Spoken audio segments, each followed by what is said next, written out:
Hi friends, same చింతకాయల curry కోసం first ప్యాన్లో oil వేసుకుని కరివేపాకు, ఎండుమిరపకాయ, వెల్లుల్లిపాయ, జీలకర్ర, పచ్చిమిర్చి వేసుకుని వేపించుకోవాలి. తాలింపు వేగాక ఉల్లిపాయ ముక్కలు వేసుకోవాలి. వేసుకున్నాక ఇలా కలుపుకోవాలి.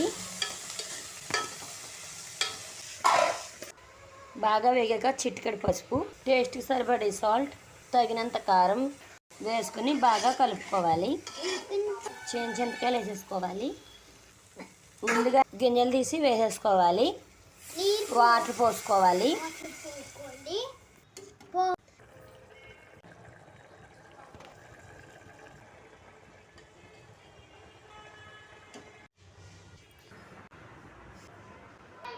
టేస్టీగా చింతకాయల కర్రీ. భీమా కాయ